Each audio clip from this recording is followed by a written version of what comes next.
welcome to another episode of Now About That with James and Sarah. I'm James, And I'm Sarah. and I don't know if it is quiet this time. Can you hear me okay? Yeah, I can hear you okay. Okay. Last episode, for some reason, my microphone volume was turned way down, so I had to like split the tracks and then turn my volume way up and then your volume down a little bit. But for some reason, last episode, my volume was screwed up, so we'll see how it goes this time. Okay, all right. Well, sorry for that noise. That was my mother texting me, and she's one of the only. It's her and like two other people who are able to get through my do not disturb. So yeah. Interesting. Mm-hmm. I didn't hear anything, so unless it picked up on the recording, then I didn't hear anything. Okay, cool. Then So, if you don't hear it on the recording, you can just cut this bit out. that's fine. I won't, but okay. So, for those of you listening, I still have a cold. It's still hanging in there for some stupid reason. But it's not as bad because it's like, I mean, I'm still coughing a little bit, but not as bad as I was. And just snuffy, but other than that, how are things going with Sarah? They're going. I'm just tired. Tired. It's understandable. Well, this is our first episode for Pride Month, so happy Pride Month, everybody, because this will come out on June.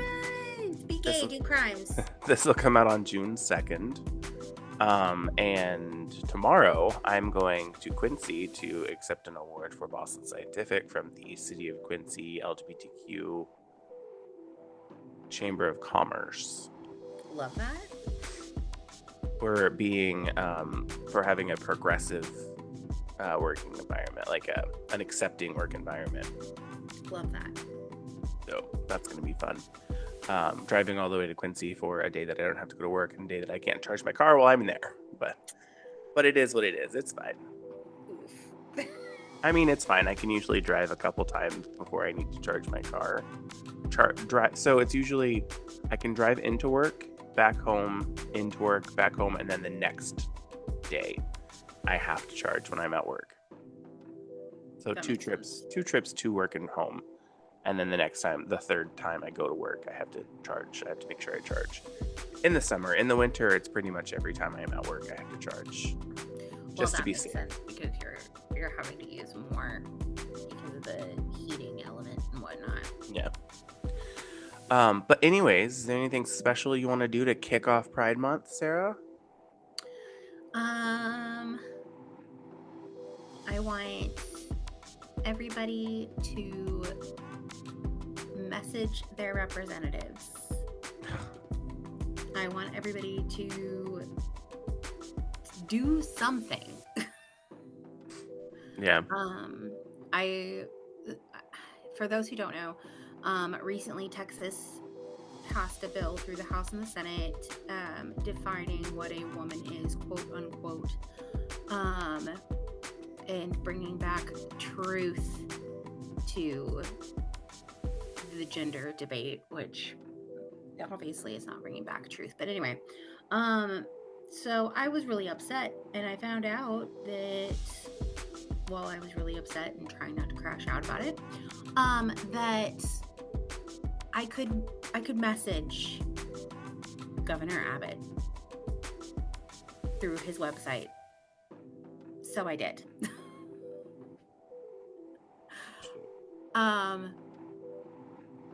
I will say that I was polite.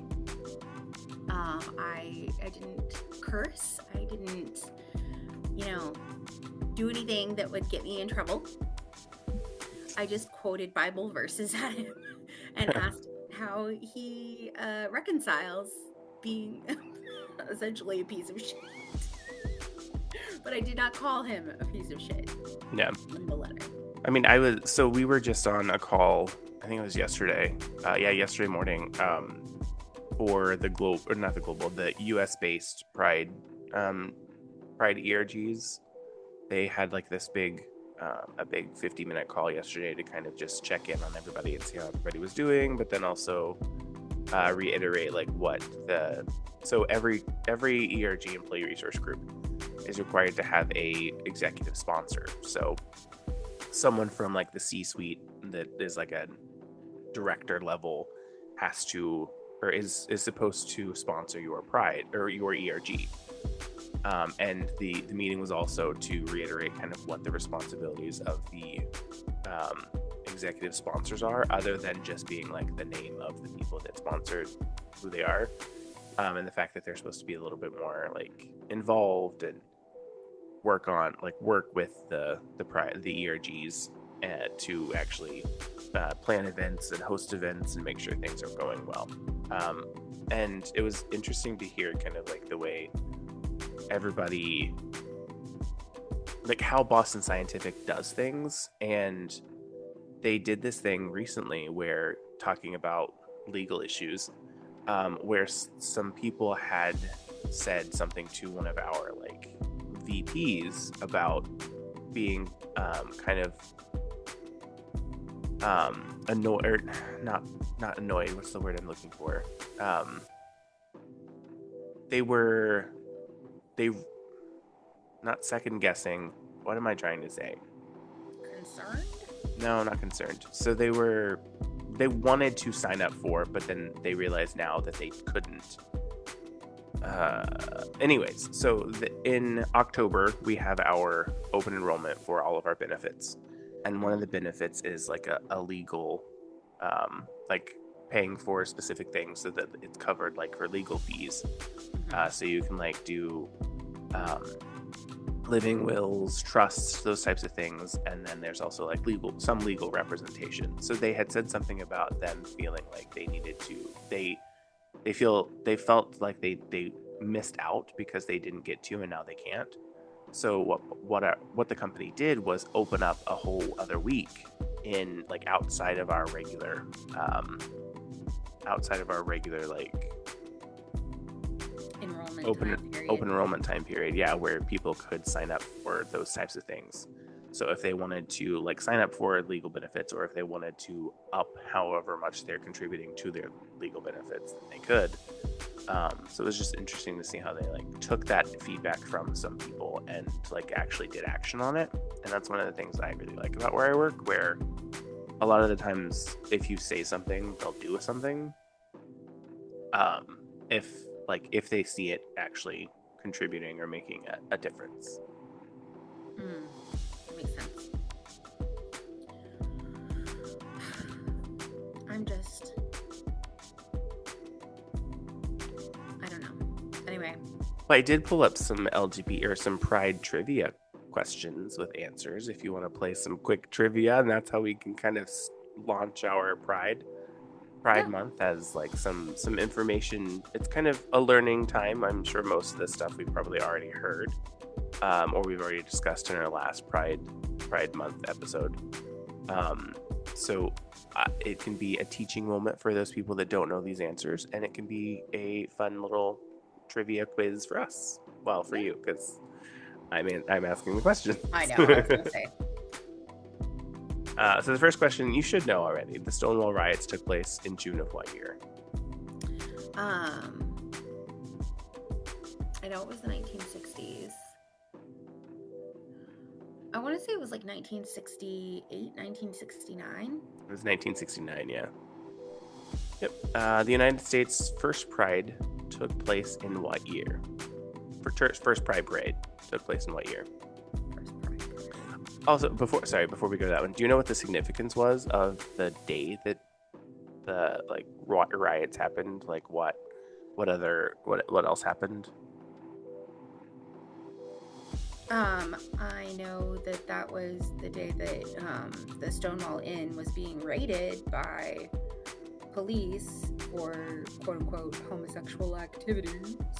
No. And that the people who like were involved were sex workers and trans women. Yeah, but so the other thing that kind of happened around the same time was Judy Garland's death. So a lot of people were still reeling because of Judy Garland's death, and like the tensions were already really high. That makes sense. Um, Like our gay icon died, so that yeah. makes sense. Yeah, so it was like literally right around that same time. She had just recently passed, so a lot of people were kind of upset already. And then the Stonewall was a mafia ran it's a bar basically, and like they had been paying off the police, but the police would still come in and raid. But the mafia was like able to basically blackmail some of their their patrons, because they were like rich people that were coming and engaging in Homosexual same-sex activities. activities. Yeah. So that was like part of the issue with like Stonewall as well. And then it was 2016, I think it was 2015 or 2016, Stonewall was designated as a historical landmark, and the street in front of where the demonstration and the riots took place, they're designated as a historical landmark now. Love that. Which is great. But the United States' first Pride Parade took place in what year? I almost said the answer. In 19. In 19. I want to say that it was in the 1980s. So it was actually in June, the year after the Stonewall riots. Oh, so it was in June of 1970. Yeah, it was 1970. So they did. Love It that. was to kind of call back to, or kind of not to call back, but to memorialize the Stonewall riots, the first parade. And from what I've read and listened to just recently, there was no music. It wasn't like what we think of today when we look at pride parades. It was very much just like people walking through the streets, chanting and saying, like basically showing support for the LGBTQ plus community. I don't really know this one. Laura Jane Grace fronts which rock band? I don't even know who Laura Jane Grace is. Never heard of this person. Laura Jane Grace. Okay, I'll take a wild stab in the dark. Never heard of the band either. Susie and the Banshees? No, it's Against Me. Against Me.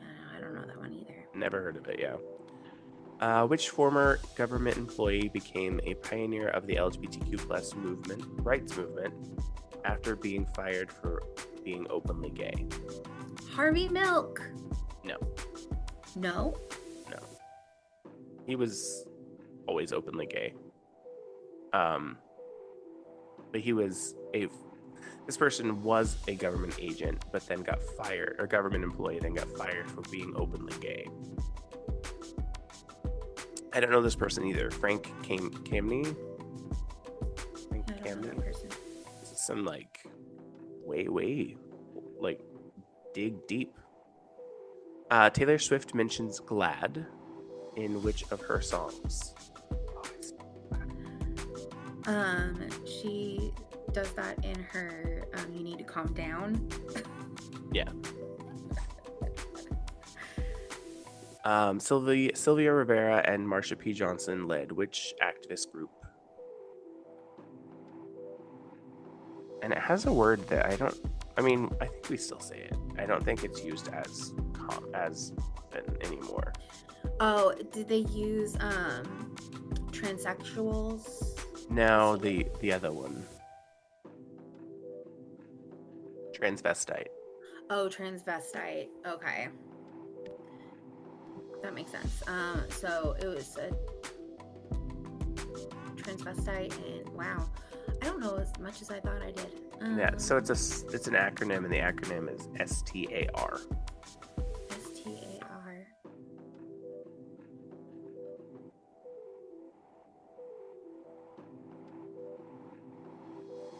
It's fine.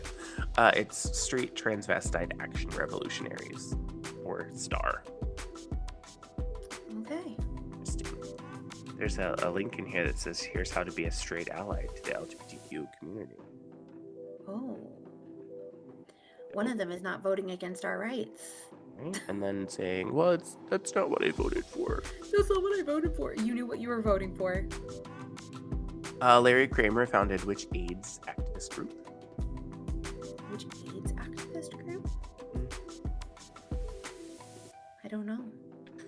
This was, I think, in the 80s when the AIDS epidemic actually was going crazy, and Right. it was in response because the government wasn't doing enough, so they launched that, like what most LGBTQ community members have to do. We have to push our own weight around. Pretty much. And it's the AIDS Coalition to Unleash Power, or ACT UP is what it's better known as. Who wrote Hedwig and the Angry Inch? I know this. Sarah, you do know this. I know this. Oh my god. Why can I not think of the name? I can see in my head. It's 3 names. Like, it's a 3-name name. And all 3 names could be first names. My brain is just not clicking. John Cameron Mitchell. I knew I was going to be mad as soon as you said it. Cyndi Lauper wrote the music for Kinky Boots based on whose book? Oh, I don't know. I actually know nothing about Kinky Boots. I don't know much about Kinky Boots either. It's Harvey Fierstein. Okay. All right. The next ones are more work appropriate or work specific. Not really. I think it's like work. It says Pride trivia questions for work, and then it goes into these questions. When was the first protest for gay and lesbian rights? Protest, not riot or parade.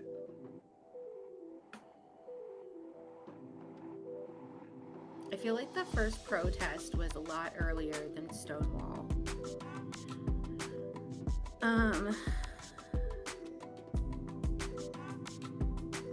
I guess it depends on how, like, what's a lot to you.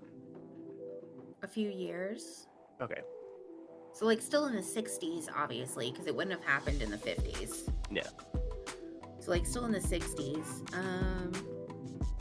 Maybe 64, 65?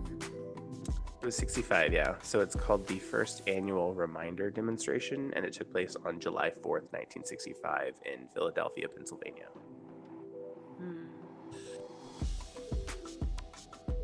And I just found out, and I think I knew this, but it didn't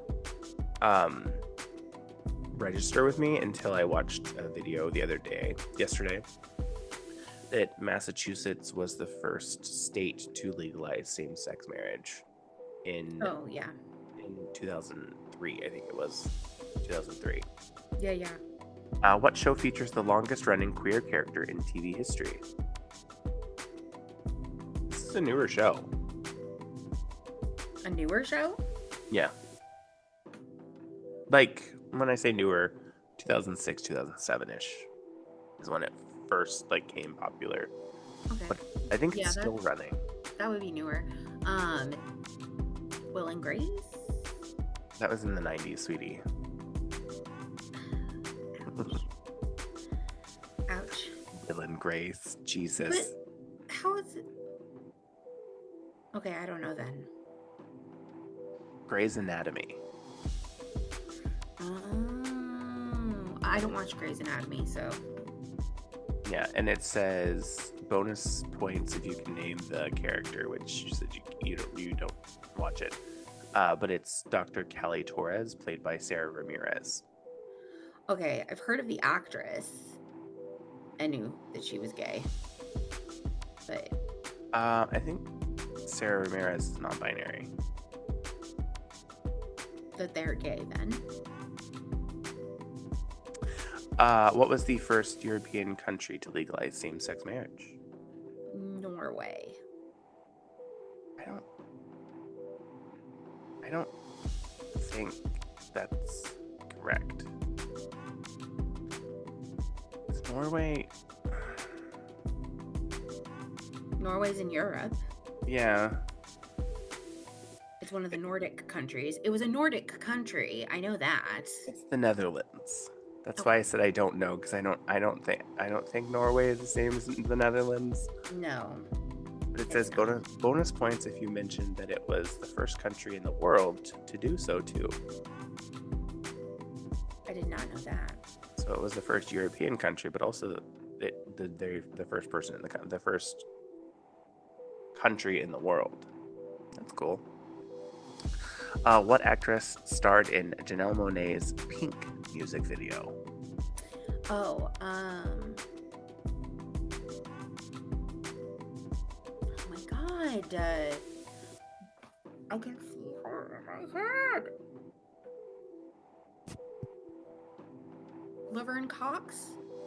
No. Damn it. Tessa Thompson? I don't know who that is. I do. You should know this one, hopefully. The original Pride flag had which 2 additional colors? I'm going to feel bad if I just said you should know this one and you don't. So you mean, I guess I don't understand the question. You mean recently added 2 additional colors? The original flag had 2 additional colors. The original flag had 2 additional colors. Yeah. Okay. I do not. It's hot pink and turquoise. I knew it was be some version of pink and blue. And the reason that they were removed is because it was to mass produce. It was expensive to mass produce hot pink and turquoise. That makes sense. So they removed hot pink and turquoise. And blue was already represented in another. And then pink was already because of Red. kind of, yeah. Who was the first? You should know this one. You should definitely know this one. Who was the first openly gay man elected to public office in the United States? Peter. No, you said it earlier. I'm gonna slap you through this computer. Oh, Harvey Milk.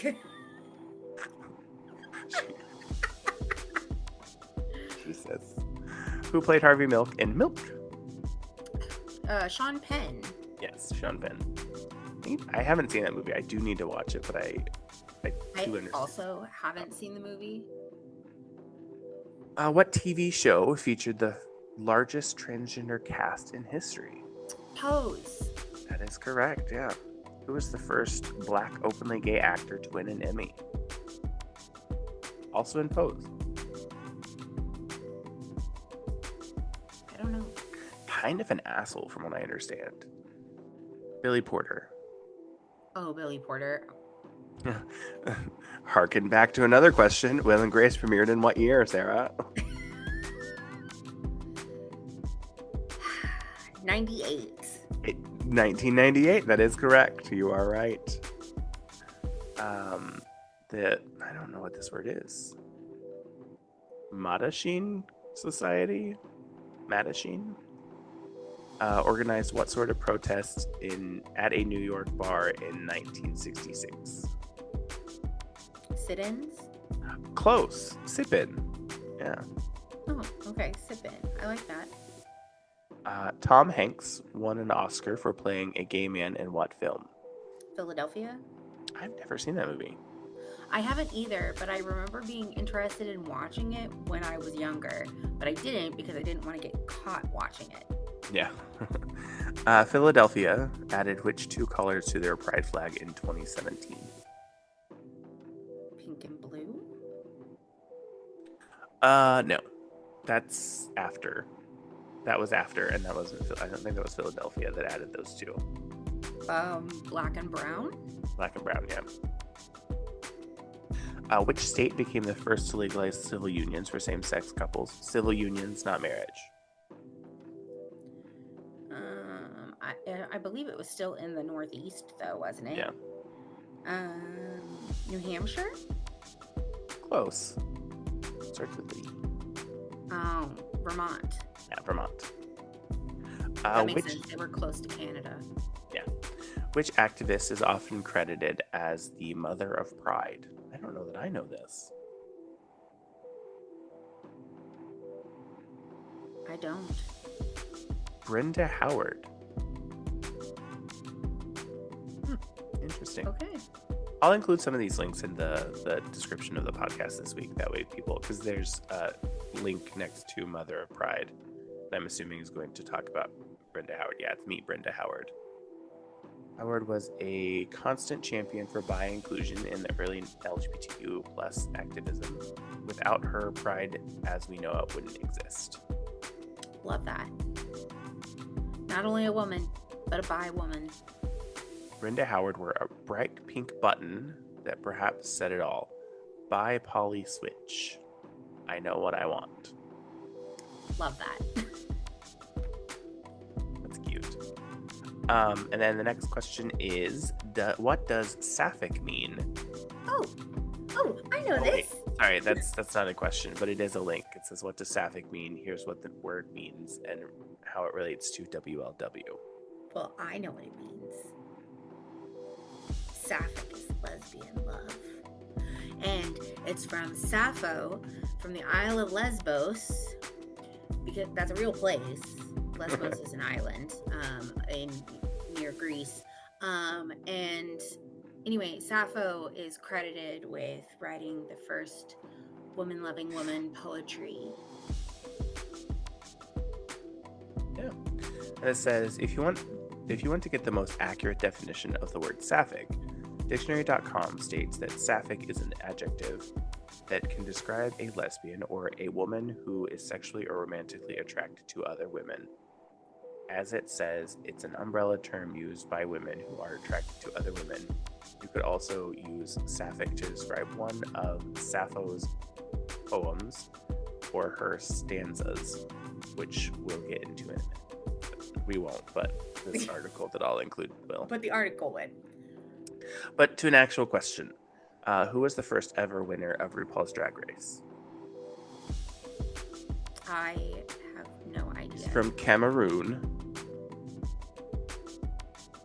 She also came back to All Stars 3 with Trixie Mattel. Friend, I have no idea. Bibi Zahara Benet. Okay, yeah, no, I did not know that at all. And that was one of the some of the worst. It's like the first 2 seasons of RuPaul's Drag Race, because they had terrible cameras, and it basically, I think what they said that they did was took a filter and then smeared Vaseline over the filter and put it over the camera to make it look better. Oh, damn. That's how bad the lighting and the camera was. Yeah. What show featured the first recurring gay character on American TV?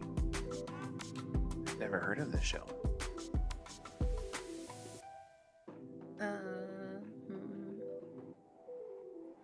Well, now that you've said that, because I was originally going to say Ellen, because Ellen had a show, but I guess it got canceled shortly after she came out on it. I don't know. I've never heard of this show. It's called The Corner Bar. I have also never heard of this show. Which of the Golden Girls had a gay brother? Oh, hey, I know this one. It was Blanche. Blanche had a gay brother. Blanche Devereaux, yeah.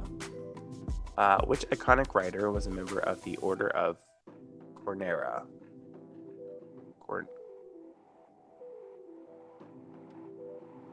I don't know what this word is. I have no idea. I'm gonna put it in the chat and make you tell me how to pronounce it. I would pronounce it Caronea or Caronia. Maybe, yeah. But for those listening, it is Chaeronea.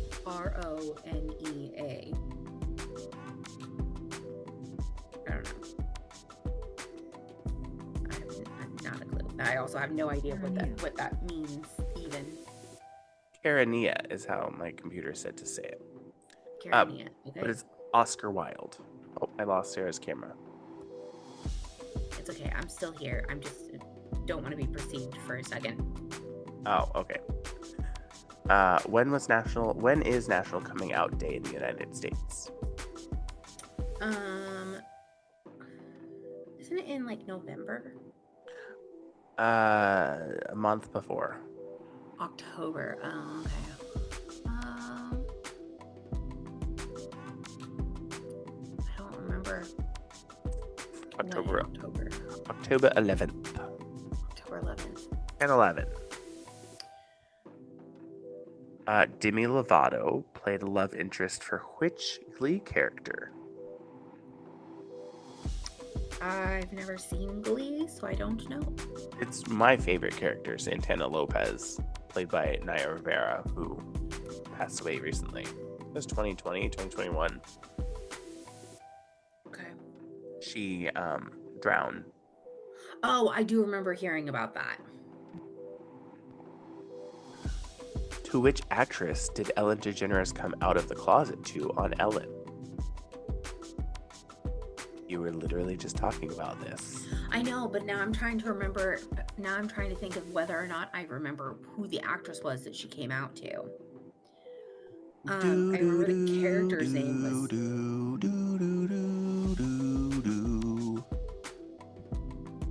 I'm trying to give you a hint. Actress from Jurassic Park? Yeah. Really? Okay, Laura Hearn? Dern. Laura Dern. Sorry. I was trying to give you a hint and it worked, but you looked at me like I was insane. Because it took me a second to realize what you were doing. Did you? Well, it kind of does sound similar to the, is it Jeopardy? Yes. Countdown time song? Because you were like a little slow on it too, so then I was like, wait. Michael Scott forcefully kisses which character on The Office in a misguided effort to promote tolerance? I don't know the actor's name, but I do recognize him. Like the character's name is Oscar. Okay. I don't remember who that is. I've not seen The American Office. I haven't seen it. Not all of it, but some of it. Who But wrote the... Yeah. I was gonna say I would recognize the actor if I saw them. He's a Latin actor, right? Yeah. Okay. Who wrote the Tony-winning play focused on AIDS, Angels in America? I have no idea. Tony Kushner. Okay. Who is credited with founding P-Flag? I did know this.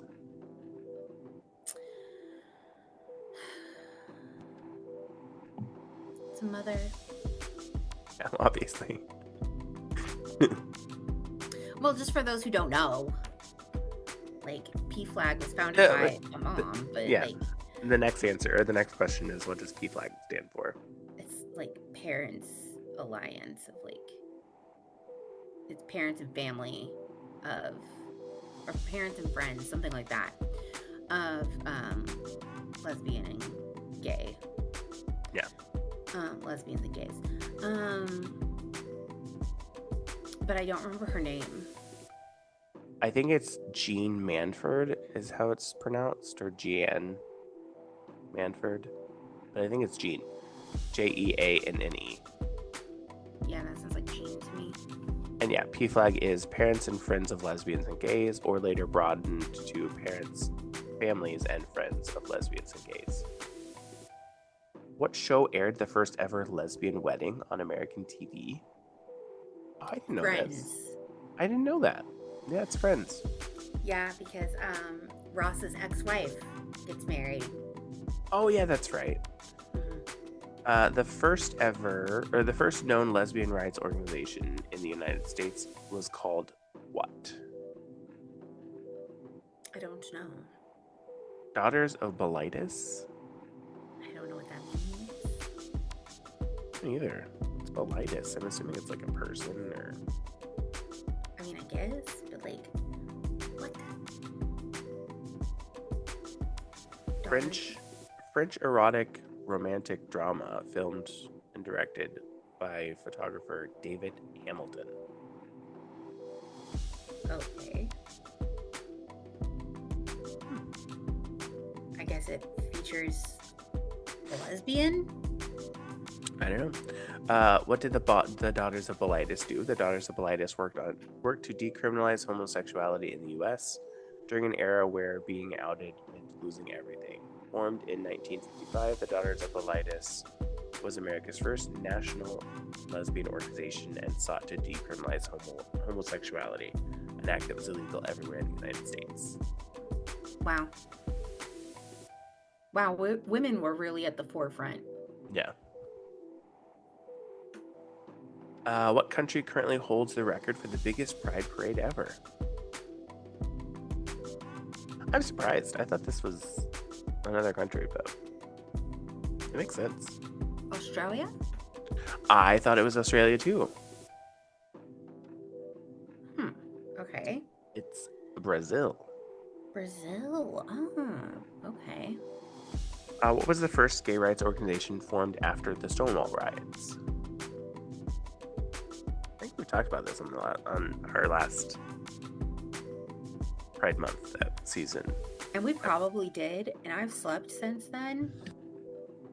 So I fuck if I know. The Gay Liberation Front. Yes, the Gay Liberation Front. Who designed the first Pride flag? You probably don't know this one. I don't. Gilbert Baker.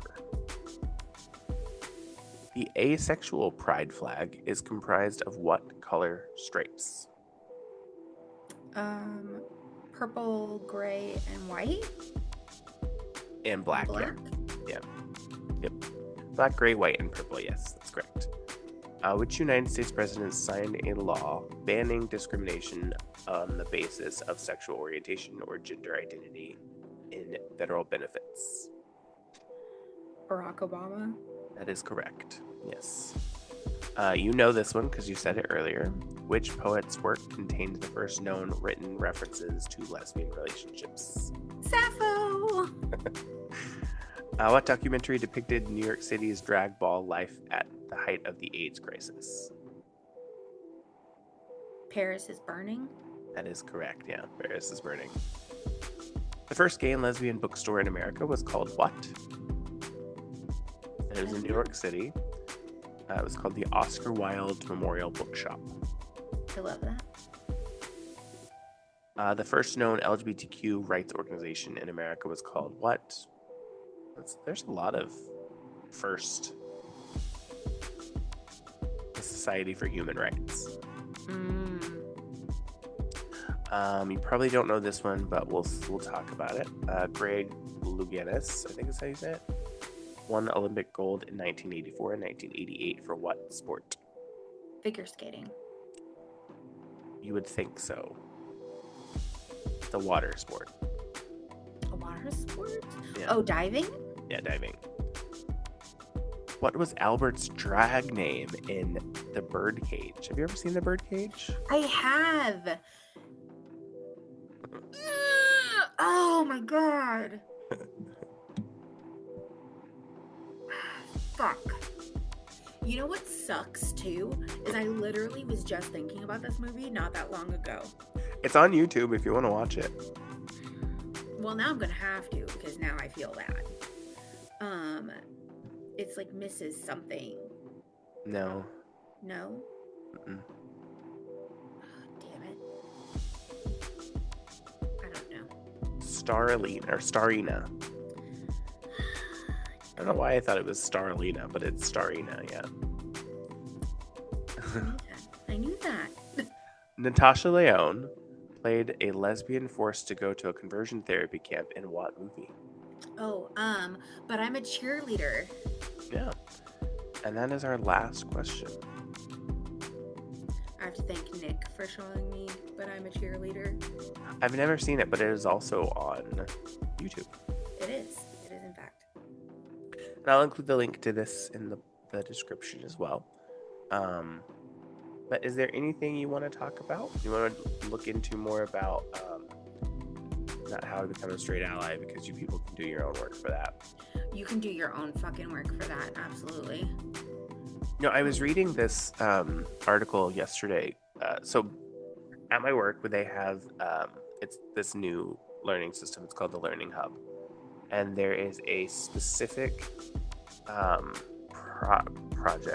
program that you can take that talks all about LGBTQ like activism and history and rights. And I watched it. I went through the entire thing yesterday, and it was really good.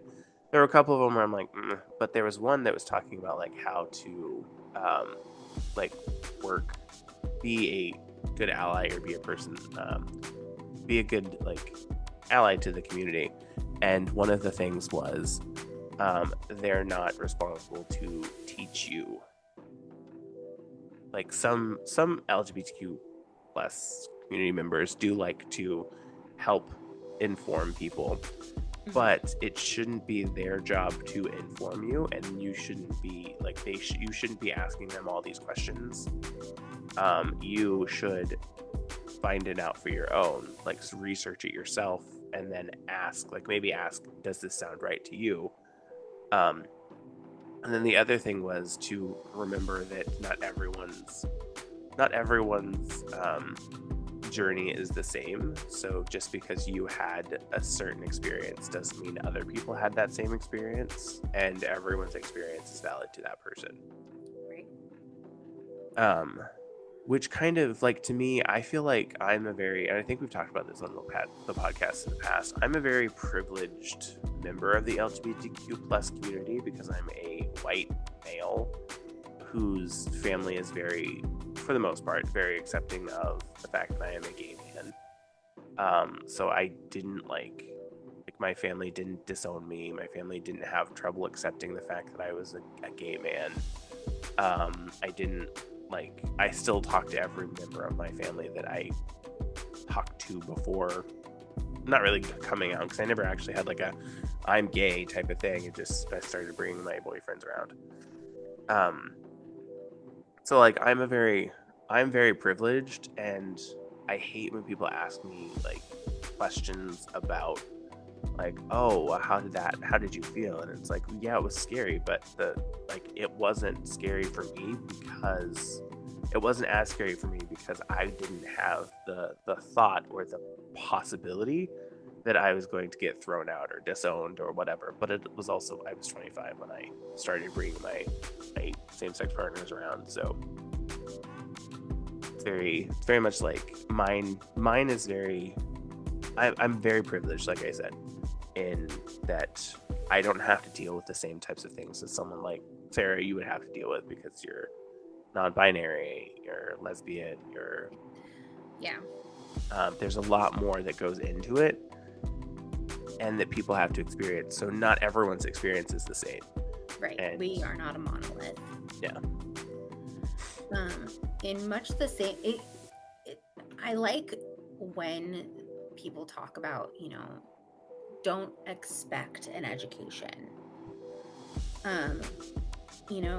Because it works the same way with like our anti-racism work, in that, Black people are not a monolith, Asian people are not a monolith, so on and so forth. Like, that's something that we have to keep in mind for every individual that we come across. They're going to be their own person, they're going to be their own individual, and like, you have to kind of go into it understanding that. And also understanding that nobody is required to explain it to you. Like, nobody's required to hold your hand through whatever. Yeah. You have access to the same information that the rest of us do. Right. And I guess, so my other thing is, like, people talk about, well, same-sex marriage should be a thing. It's like, you can say that you don't agree with same-sex marriage, but your marriage is between one man and one woman. It's like, no, that's not true. Marriage, if you look at it from what like modern day marriage is a commitment between two people, and it's a legal commitment. A religious marriage, however, could potentially be between one man and one woman, if that's how you want to define a religious marriage. But you have to be specific and say a religious marriage. A lot of people don't have any religion included in their marriage. A lot of people don't even get married in front of a minister or a preacher or pastor. They get married in front of a judge. So marriage as we know it today in modern times is not between one man and one woman. It's between two consenting adults, and it is a legal contract. Yes. Which sounds disgusting, but that's what it is. But I mean, yeah, no, that's absolutely what it is. It's a legal contract. It's always been a legal contract. Like, it's just not popular to refer to it as that. I think the other thing is, it's like marriage has changed. Like, you don't trade a Like, woman basically anymore. right. It's not, she basically is being sold. Right. It's not like it was even for like our grandparents, because so many of our grandparents stayed married not because they cared about each other, but because divorce was not an acceptable thing. Like, even though there were divorces available in Bible times, a lot of people seem to think that if you get divorced, then you're like breaking God's will. But Yeah. like, there's a whole section in the Bible that talks about divorces, even like the proper way to go about obtaining a divorce. Like, a lot of people don't realize that, but like, there is. So I don't know.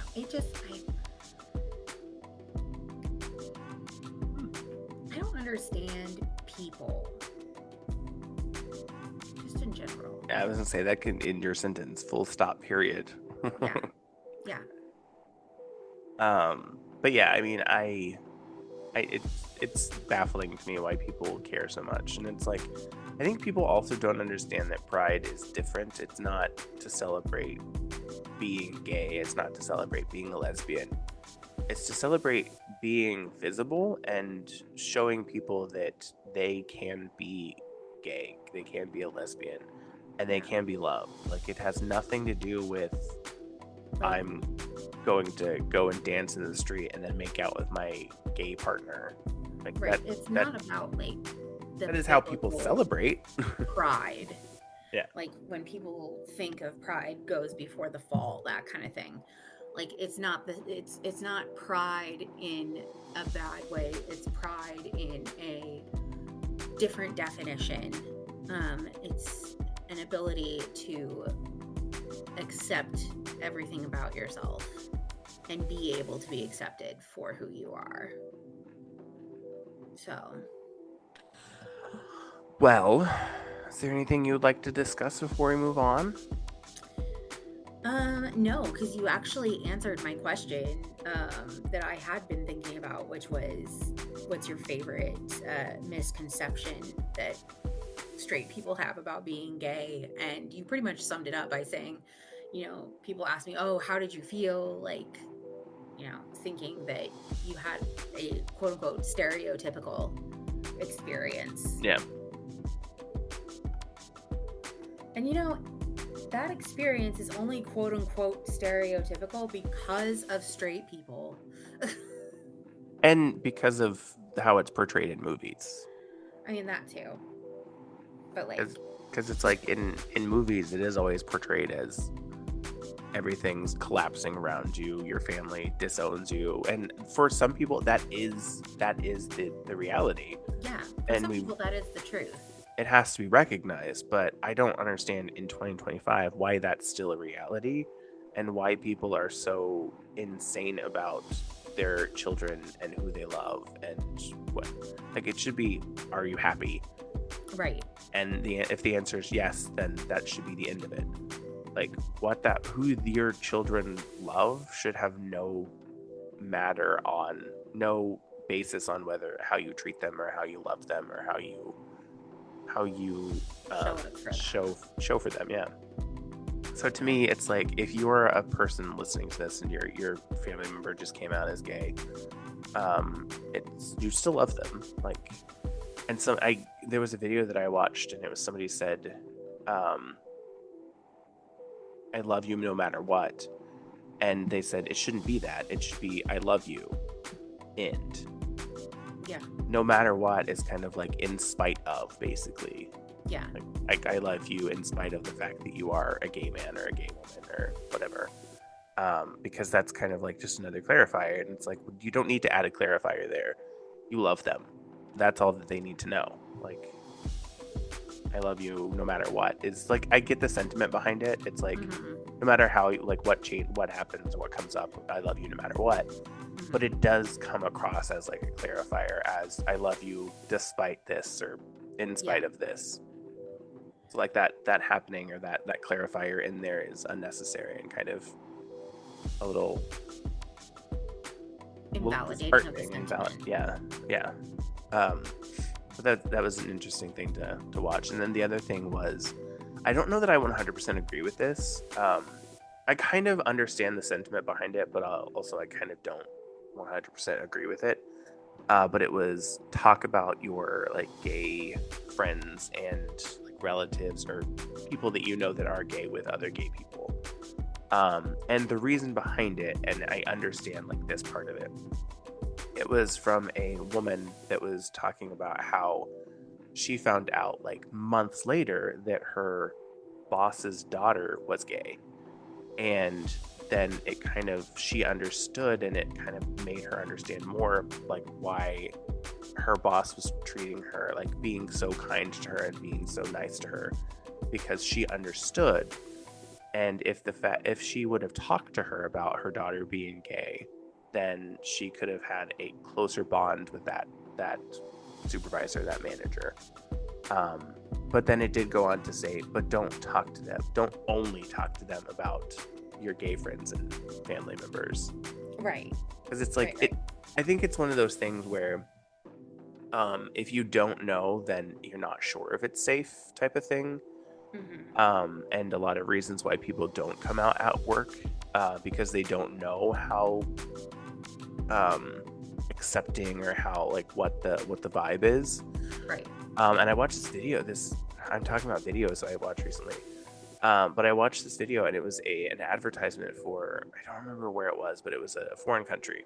And it was like this person walked in and they were super nervous. They were super like uncomfortable. And it was a woman, or I'm assuming a woman. I think it was a non-binary person with one of them walking in, and they were going to an interview, and the person like welcomed them in and did a quick introduction, and then they like unbuttoned their shirt or their jacket, and there was a lanyard with the rainbow colors on it, and you saw the relief flood over that person's face, where it was like, oh, I'm in a safe place because this person is accepting of the culture. It was a very impactful ad. It's very cool, especially nowadays. Yeah. There was another one before you jump in. There was another one where it was a lesbian couple getting into an Uber or a car service, and it was like this very like stereotypical older man, and he moved his mirror, and like before they got in, they saw the car coming up, and they like released their hands and kind of stopped, and when they got in the car, they sat further apart from each other. And then he moved like his mirror down to kind of see them so that he could see them better. And then I don't remember what he moved, but he moved something, and like there was again like the rainbow like pride colors showing people that like he was accepting, and they kind of just relaxed and kind of scooted closer together.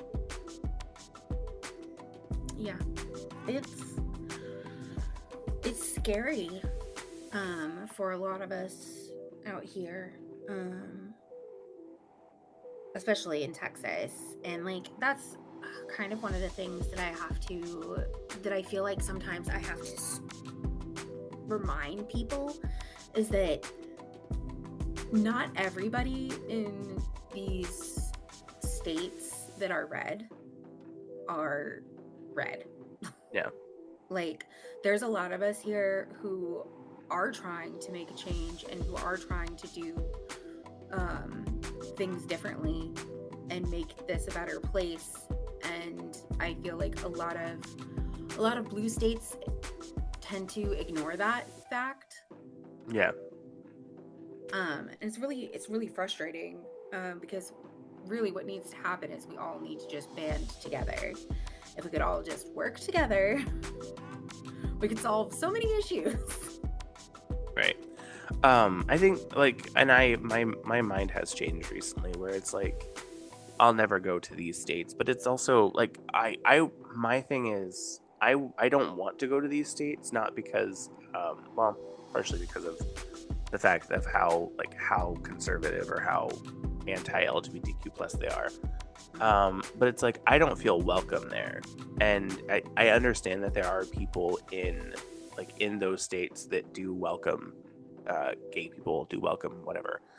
But if I don't feel welcome somewhere, I'm not going to go out of my way to come there. Oh yeah, for sure. And it sucks for the people that are like where you are close to Austin. Is that right, Austin? Yeah.